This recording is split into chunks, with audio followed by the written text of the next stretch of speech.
My name is Sabaah Folayan. I'm one of the directors of Who Streets. And I'm Damon Davis, and I'm the other director of Who Streets. So we've got a couple questions here. Let's see the first question.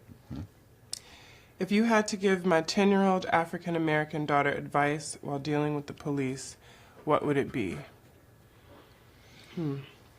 That's a really good question. That's a huge question. Survive is the first thing that comes to mind for me.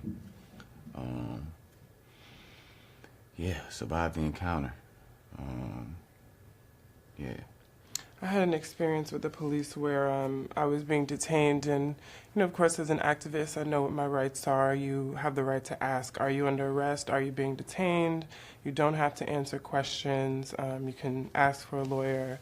So I was being detained, and I'm asking him, am I under arrest or am I being detained? He says, of course you're being detained, as he's putting me in handcuffs, places me in the back of the car. He's asking me questions. I asked, what did I do wrong? And he said, that's what we're trying to figure out. And if you don't tell us who you are, we can take you back to the station as Jane Doe. So in that moment, I realized, I had all this knowledge about what my rights were, but a lot of those things in the moment tend to be precautions. You want to have, hopefully, someone near you who's filming. You want to ask, are you being detained? Are you under arrest, very loudly? But you have to know that in that moment, they really have the physical power to do what they want, and sometimes you have to go along with it, and then after the fact you come back with your lawyer and you follow up if you feel like your rights have been violated.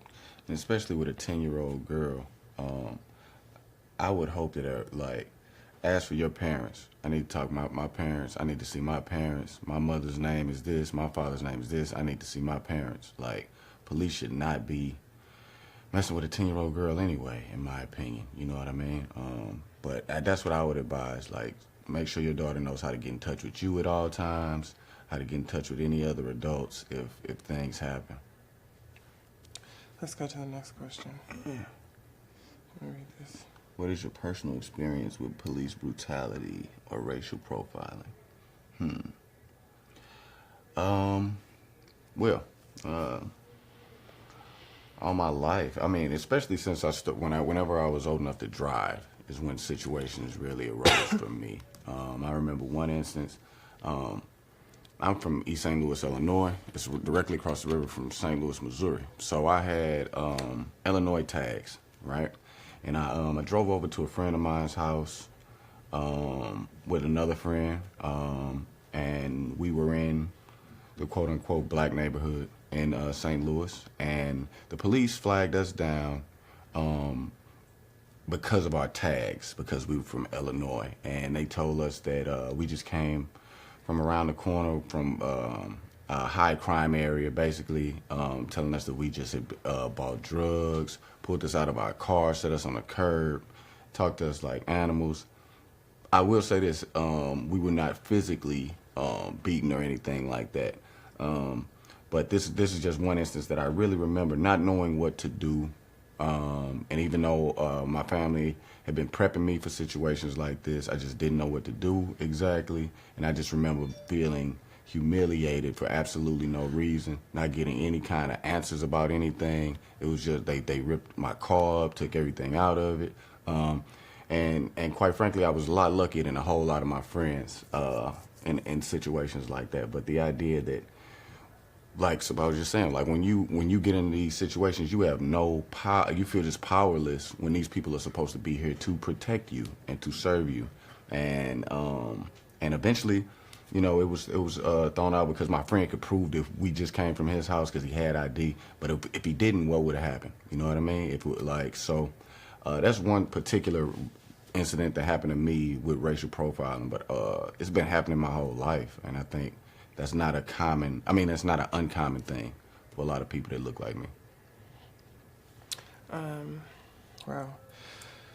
So, next question. What do you think about the appeals court upholding the judge's decision not to dismiss the lawsuit against Ferguson police?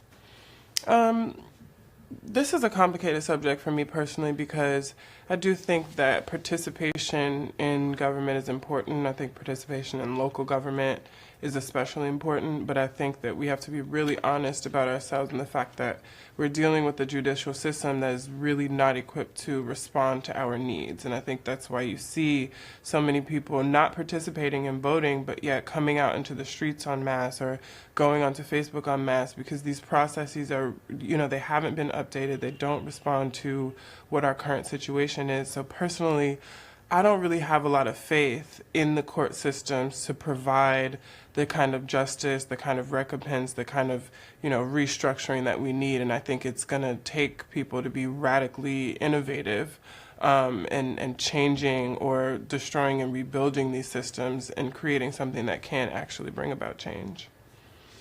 Mm. What age do you think I should show this documentary to my child? I would go with immediately. I don't know what race this person comes from or the background, but I think black children should see this. This should be required viewing for black children to prepare them for the world that they're going into. And I also see the power that they could have and see the examples that a lot of people have set. And I just really think that immediately. I think as soon as your child is old enough to understand, because kids are they're not slow, and they see how the world works around them. So equip them with the tools that they need, to take care of themselves and take care of each other, And, just to add some context, Kenna, who is the little girl who's featured throughout the film, was 6 when all of this started, and, her mom found a way to bring her to protest safely, to engage her in a dialogue safely. And I think if she can live through it, then young children can definitely see this and understand what it is. And it's really an unfortunate reality to think about showing something like this to a young kid, but like Damon said, they do pick up on much more than we think they do. The kinds of things that they're seeing in entertainment are probably just as harsh, though not as serious. And I think it's important to engage kids in these conversations. Definitely. Are you hopeful for the future? Yeah, I'm hopeful for the future, mostly because I don't see any point in not being hopeful. Being pessimistic never really helped anything. I think there's a lot of reasons to be doubtful about what's coming next, but there's so much that we haven't tried. We haven't tried trusting black women as leaders. We haven't tried trusting trans women. We haven't tried, what does it look like when those who are currently in power, currently benefiting from the status quo, make the active decision to step down and step back and give room and give resources to others. And I think that, if we can try those kinds of things, we can see incredible change in our country and in our world. Do we have the will to do that? I think that's up to everybody watching. Yeah, I wholeheartedly agree with that. But as far as I'm concerned, like, hopeful fluctuates for me. Some days I wake up hopeful. Some days I don't. Today, I am hopeful when I think about back to these children, and I think about they way smarter, way faster than we could ever be. So I think if there is an answer, it lies in one of them. So that gives me hope.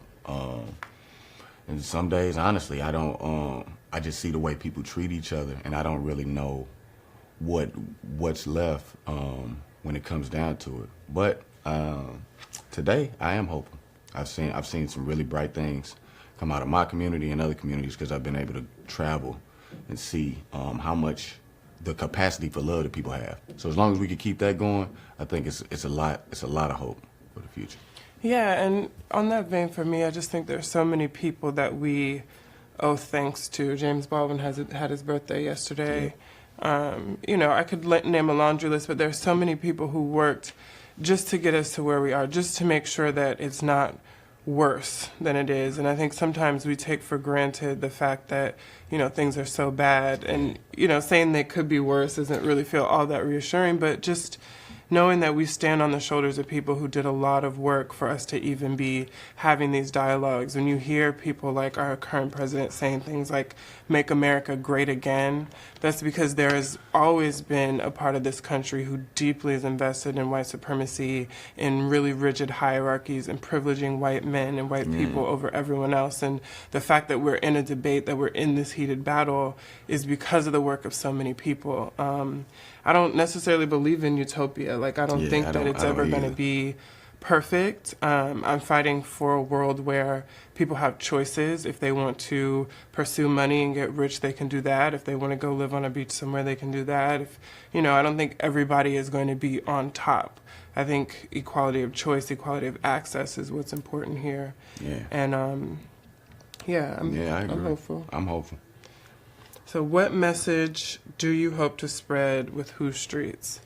I think this film contains a lot of messages. I think it has different messages for different people. Yeah, I agree. For Black people, that was our core audience. And first and foremost, we want people to know that there's dignity in resistance, there's dignity in protest, that you can be a full and holistic person. You don't have to just be an activist in the sense of going out into the streets, but you can have your career, you can have your family, and you can also participate in this, and it will have consequences. It will be stressful, it will involve risk, but you know, I think there's this sense that if you're a protester, or if you're political, it kind of delegitimizes you or makes it so that you can't also be part of society.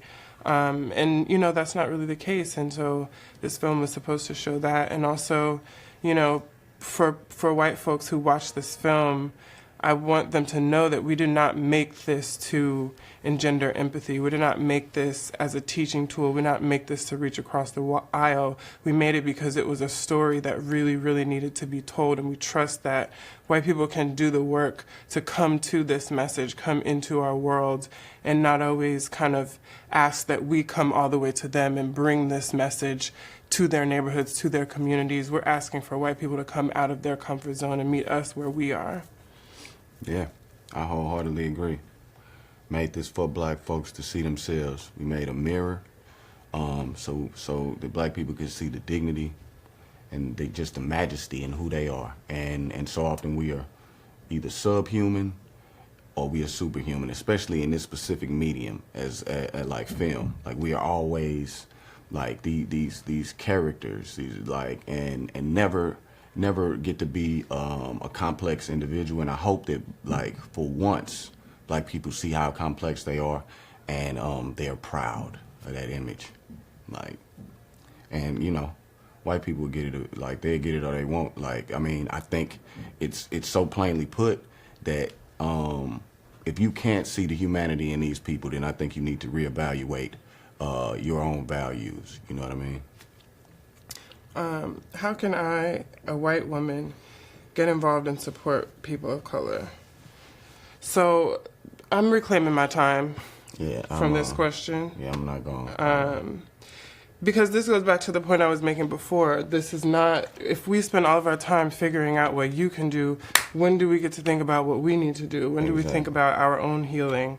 I think we're all, you know, we all have the capacity to be creative, to be strategic, and I think it's about figuring out what that looks like for yourself. This is not to say you're off the hook, but don't wait for somebody to give you instructions. There are so many problems.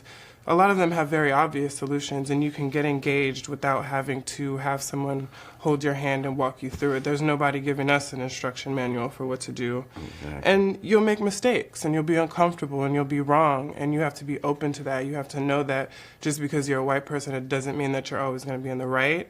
It doesn't mean that you're always going to get to be comfortable. It doesn't mean that everything that you attempt is going to work out. And I think that's part of what privilege has taught white people about what it means to be a person, and that's a luxury that we have never had. So, reclaiming my time.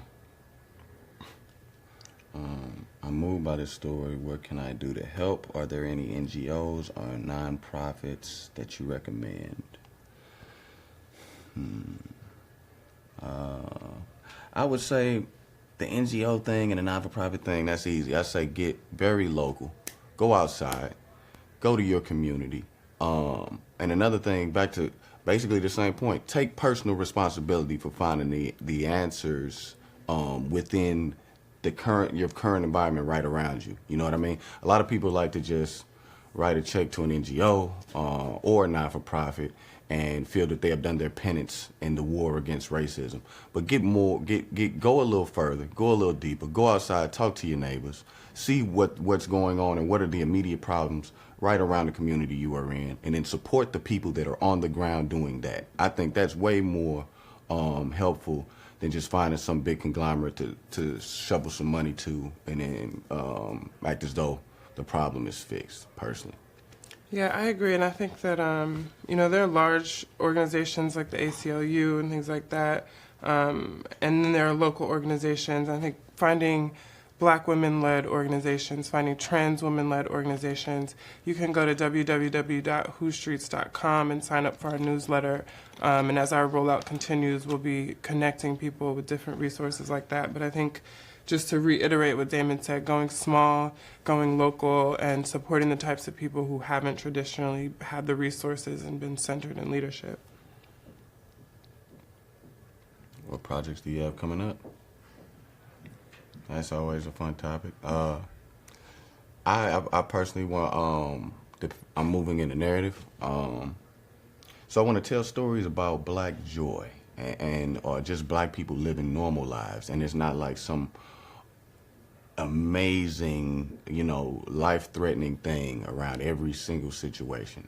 Back to showing Black people as whole human beings and having lives that do not depend on the way white people see them, but more of how we see ourselves, and having those conversations, and getting magical with that, like fantasy and sci-fi and things of that, with Black people at the center of it.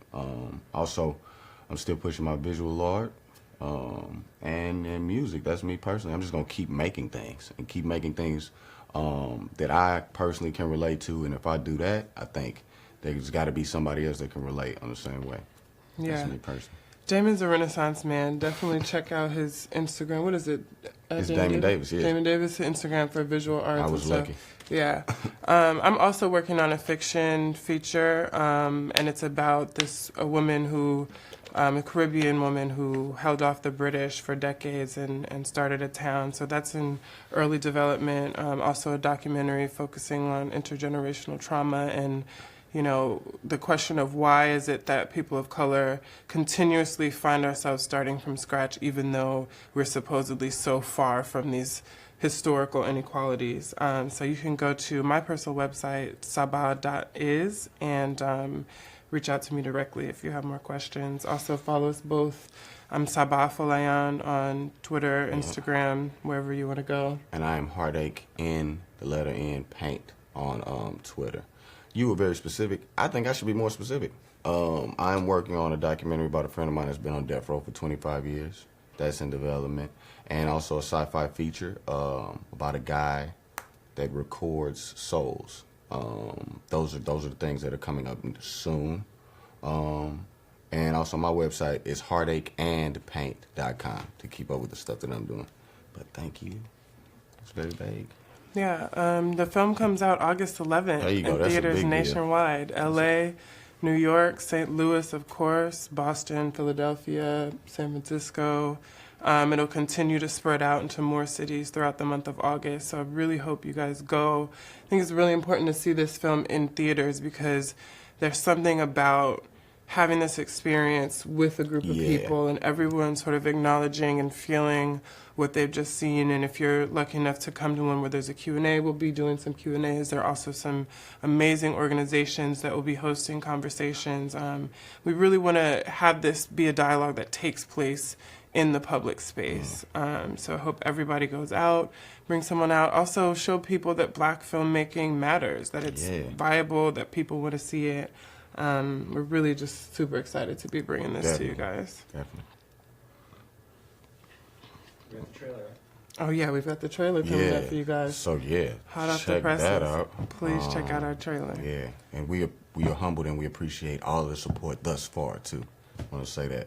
Definitely. Yeah. Thanks everybody. Thank you.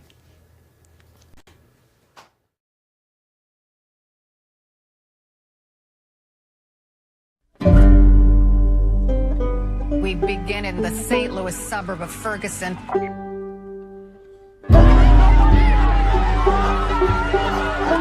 Ferguson police just killed a man in front of my apartment. He had his arms in the air, and they shot him 10 times. That's my son. I'm so sorry. Laying in the street for hours.